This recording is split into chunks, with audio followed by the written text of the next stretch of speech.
Hey everyone, Christiana here for Card Player TV, and we're continuing our series on playing big buy-in, multi-date, deep stacked events. We all know that the final table is where the money's at, so to get there you have to get through late play, and that's what we're going to talk about for part 5 of this series. We caught up with Matusow on how to approach the late stages of a tournament. Right now, I just take what the table gives me. I mean, if the table, if people are calling a lot of flops pre-flop, I'm going to play really, really tight. If they're folding a lot, I'm going to play a little bit more aggressive. I like to, I just basically, take what the table gives me. I don't try and get too fast. I have great patience, and that's really what it takes to play when you're playing so deep. Both Matusow and Andy Bloch warn players against getting too anxious if they get short stacked. The thing that I've noticed that one of the biggest mistakes people make is they hit the panic button when they got like 60,000 and it's like 18 or 13,000 a round. They're like, oh, it's 13,000 a round, I can't blind off.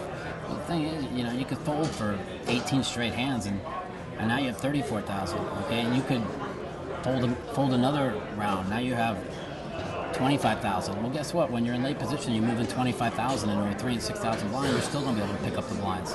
You know what I'm saying? You don't need to ship 60,000 to try and pick up the blinds and antes, and be desperate. You need to have patience. And maybe you pick up a hand, you double up. Now you pick another hand, you double up.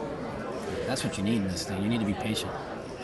Well, even though you might think that you're the shortest stack, it's not like an online tournament or a regular live tournament where, the shortest stacks only have like 5-10 times the big blind.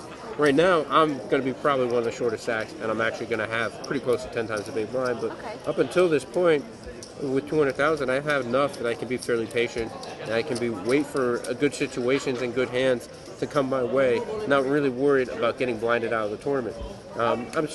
Hopefully I'll be able to double up or pick up a few pots here and get in a more comfortable situation. But you're not in the all-in or fold stage until you're really pretty short in these tournaments.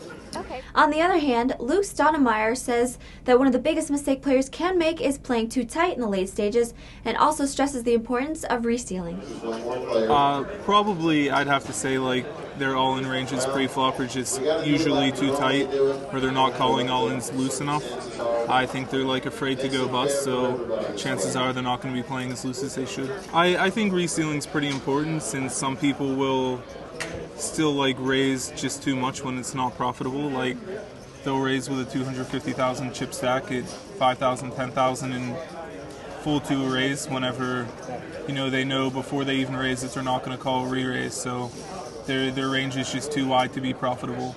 Andy Bloch also gives advice about playing a big stack in the late stages. Well, if you get a big stack in a tournament like this, you can put a lot of pressure on the shorter stacks, on the medium stacks, but you can't win a tournament until you get to the final table. And so your goal really should be to try to slowly, regularly increase your stack by stealing, picking up a lot of small pots, and then if you pick up a big hand, then you go with it. But if you take too many risks when you're a big stack, you end up being a short stack and out of the tournament. And that's, in these kind of events, they're really a marathon. It's not a sprint. You don't have to be the first one to a million. You want to be the last one standing. Thanks for tuning in to Part 5, Late Stages. The next time we'll talk about final table play. I'm Christiana for Card Player TV.